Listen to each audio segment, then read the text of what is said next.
नमस्कार दोस्तों, मेरा नाम है अजय प्रताप और आज मैं आपको बताने जा रहा हूँ थैलेमस के बारे में। तो जो हमारा थैलेमस है वो हम लास्ट वीडियो में डिस्कस कर चुके हैं कि डायेनसिफलन से डेवलप होता है। तो असल में थैलेमस होता क्या है?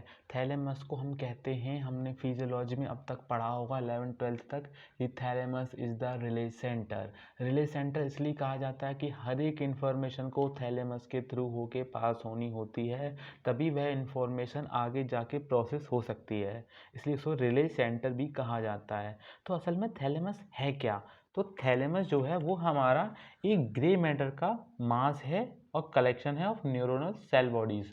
मतलब नर्व्स की बहुत सारी सेल बॉडीज़ यहाँ आके इकट्ठी हो जाती हैं और एक एक तरह से मास बना लेती हैं, कलेक्शन बना लेती हैं, उसी को हम थैलेमस कहा है। तो हम कह सकते हैं it is a collection of grey matter.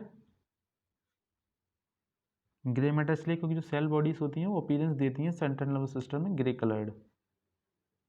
जो एक्सॉन होते हैं वो देते हैं वाइट कलर, क्योंकि उन पर माइलिन शीथ होती है ना, तो इस वजह से वो वाइटिश अपीयरेंस देते हैं ऑफ ग्रे मैटर। और हम कह सकते हैं it is a collection of neuronal cell bodies. Neuronal इसलिए क्योंकि भाई नर्व्स की सेल बॉडीज होंगी, ठीक है, नॉर्मल सेल्स की थोड़ी ना होंगी।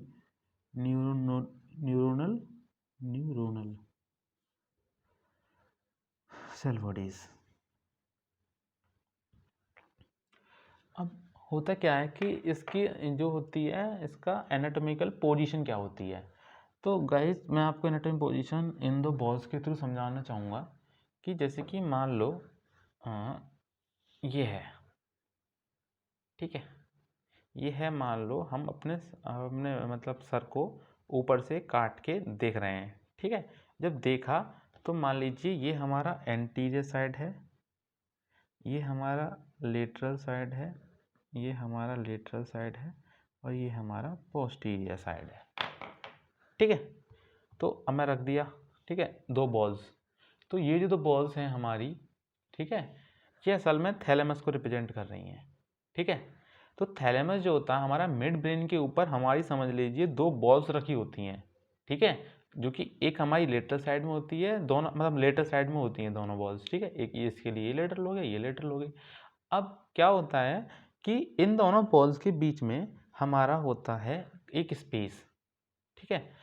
तो जो स्पेस होता है हमारा वो मान लीजिए ये रहा, ये है वो स्पेस, ठीक है।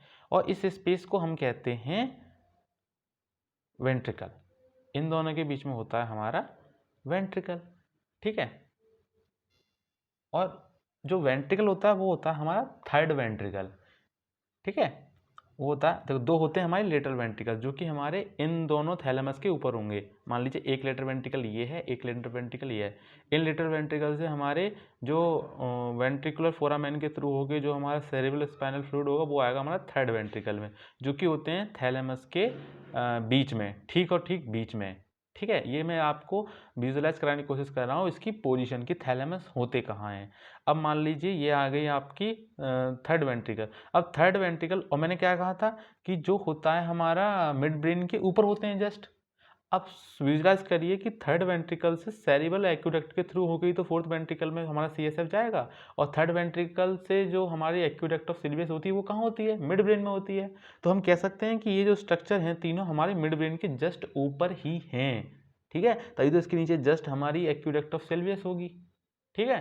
तो आप समझने की कोशिश करिए कि हमारे जो थैलेमस स्ट्रक्चर्स हैं, हमारे जो हमारे ग्रे मैटर के कलेक्शंस हैं वो हमारे हैं कहाँ।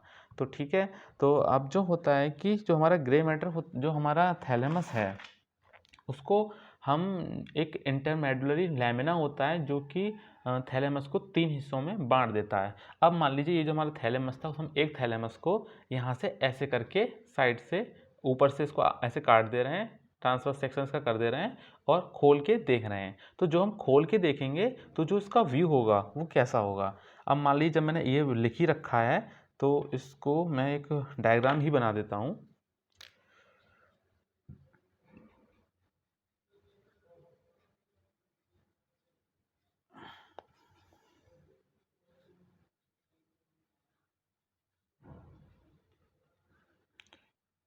ठीक है, ये हमारा 3D व्यू कर दे रहा हूँ। मान लो मैंने ये है मतलब एक तरह से हेमिस्फीयर टाइप का हो गया ये। अब मैंने इसको ट्रांसवर्सली काट दिया है। ठीक है, अब क्या होता है कि एक होता है हमारा इंटरमेडुलरी लैमिना। अब इंटरमेडुलरी लैमिना क्या होता है? जो हमारा इंटरमेडुलरी लैमिना होता है वो हमारे ग्रे वाइट मैटर के कनेक्शन होते हैं और उसमें हमारे ग्रे मैटर पाया जाता है जिसकी वाई शेप्ड होता है। जैसे कि मैं आपको ड्रॉ करता हूँ कुछ इस तरह से, इस तरह से ये हो गया। जो अब इसको हमने कह दिया इंटरमेडुलरी लैमिना। क्यों कहा इंटरमेडुलरी लैमिना? क्योंकि हमारे ये मेडुलरी रीजन में पाया जा रहा है। तो जो मेडुलरी रीजन है उसको हम डिवाइड कर रहे हैं। तो ये हो गया हमारा इंटरमेडुलरी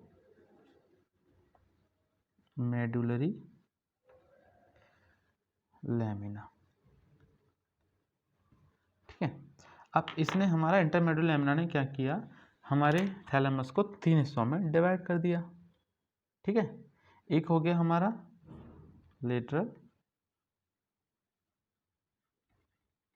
अब हम 2 होते हैं ना, अगर मान लो हमारा एक थैलेमस इधर भी होना चाहिए था, जब इधर होता तो ये वाला एंड कौन सा हो गया? मीडियल। ये मैं एक थैलेमस की बात कर रहा हूँ ना। अगर 2 होते तो एक उसका इधर वाला एंड मिडिल होता, मिडिल दोनों के एक तरफ भी मिल जाते। लेकिन हम एक की बात करें तो एक हम लेटरल मान रहे हैं, दूसरा हमारा मिडिल हो जाएगा ना। विजुअलाइज करने की कोशिश करिए और ये हो जाएगा हमारा एंटीरियर। ठीक है, तो हमारा जो इंटरमेडुलर लैमिना है उसने हमारे थैलेमस को 3 इक्वल पार्ट नहीं कहेंगे, 3 पार्ट में डिवाइड कर दिया। तो हम लिख सकते हैं intermedullary lamina divide thalamus into 2 parts, sorry +1 कर लो, 3 पार्ट। ठीक है, जो 3 पार्ट हैं वो हैं हमारे ABC। पहला है हमारा एंटीरियर, लेटरल और मीडियल। अब है क्या कि जो हमारा इंटरमेडुलरी लैमिना है उसमें हमारे ग्रे मैटर के कुछ कनेक्शंस पाए जाते हैं ग्रुप्स में। जैसे कि मान लो ये हमारे ग्रे मैटर के कनेक्शंस हैं।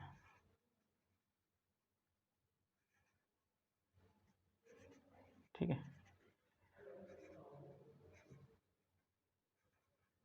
ठीक है, इनको जो है कहा गया इंटरलैमिनर न्यूक्लियाई।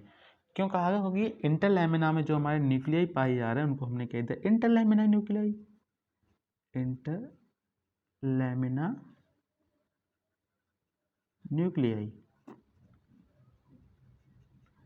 ठीक है, अब क्या होता है कि जो हमारे मीडियल और लेटरल वाला जो हमारा पार्ट है थैलेमस का, उसको भी फर्दरली हमने 2 पार्ट में डिवाइड किया। एक हमारा वेंट्रल पार्ट और एक हमारा डोर्सल पार्ट। तो ये मान लो आगे की साइड है एंटीरियर साइड, तो ये हमने कह दिया वेंट्रल पार्ट, और ये हमारा पीछे की पार्ट है तो ये हो गया डोर्सल साइड। सिमिलरली ये हो गया हमारा डोर्सल साइड, ये हो गया हमारा एंटीरियर साइड। ठीक है, तो ये हो गया हमारा वेंट्रल, ये हो गया हमारा डोर्सल, वेंट्रल डोर्सल। ठीक है, असल में मैंने ये वेंट्रल डोर्सल क्यों कहा है? असल में जो हमारा होता है स्पाइनोथैलेमिक ट्रैक्ट जब आप पढ़ेंगे तो डोर्सोलेटरल न्यूक्लियस से होके एक हमारा बहुत इम्पोर्टेंट स्ट्रक्चर पास होता है। तो वहाँ आप इसकी इम्पोर्टेंस समझेंगे और वहाँ पढ़ाते वक्त जब मैं आपको बताऊंगा कि वो डोर्सोलेटरल न्यूक्लियस पे जाके हमारे 3rd ऑर्डर न्यूरॉन ख़त्म हुए या वहाँ जाके उसका हमारा सेल बॉडीज़ हुई, तो तब आप समझेंगे कि मैंने वहाँ पे इस बात पे इतना फोकस क्यों किया था कि लेटरल साइड में भी वेंट्रल और डोर्सल करके हमारे दो न्यूक्लियस होते हैं, ठीक है। तो जो न्यूक्लियस यहाँ है उनको हमने कह दिया वेंट्रोलेटरल न्यूक्लियस, और जो डोर्सल साइड में उन्होंने कहा डोर्सोलेटरल न्यूक्लियस, ठीक है। तो इसलिए मैंने इस चीज़ों पे फोकस किया गया। अब हमारी ये सारी इसकी नेमिंग कंप्लीट हो चुकी है। अब हम बात करते हैं स्ट्रेटम ज़ोनेल की। स्ट्रेटम ज़ोनेल, असल में स्ट्रेटम ज़ोनेल होता क्या है? स्ट्रेटम ज़ोनेल जो होता है हमारा, वो कुछ नहीं होता है, एक वाइट मैटर की शीट होती है थैलेमस के ऊपर, जिसको हमने एक नाम दे दिया स्ट्रेटम ज़ोनेल। ये बस थोड़ा सा इसलिए मैंने पॉइंट बता दिया, इंपॉर्टेंट है थोड़ा सा, कि पूछ लिया जाता है जनरली कि स्ट्रेटम ज़ोनेल है क्या, तो आप सोचोगे कितनी बड़ी चीज़ है, तो कुछ बड़ी चीज़ नहीं है। It is a sheet of white matter. White matter समझ रहे हैं, मतलब एक्सोन्स हैं, शीट ऑफ वाइट मैटर, बहुत सारे एक्सोन्स, इसलिए उन्हें वाइट मैटर कह दिया गया। White matter above thalamus. तो गाइस बुक में थैलेमस के बारे में बहुत कुछ लिखा हुआ है फालतू का, बस आपको ये याद होना चाहिए कि ये न्यूक्लियस होते हैं, और मतलब ये स्ट्रक्चर होता है उनका, कहाँ विजुअलाइजेशन होना चाहिए कि हमारी ब्रेन में कहाँ कैसे पाए जाते हैं। मिड ब्रेन के ऊपर दो बॉल्स होती हैं जो मैंने अभी बताई थी बॉल्स के थ्रू, और उन दोनों के बीच में जो होती है हमारी थर्ड वेंट्रिकल होती है। अगर आपको इतना कुछ आता है तो आपको इससे ज़्यादा पढ़ने की ज़रूरत नहीं है। फर्स्ट ईयर के अकॉर्डिंग ये बहुत सफिशिएंट है थैलेमस के बारे में जानकारी। होप गाइज आपको वीडियो पसंद आई है, तो लाइक शेयर और सब्सक्राइब करना ना भूलें। नेक्स्ट वीडियो होगी हमारी एपीथैलेमस के बारे में। धन्यवाद।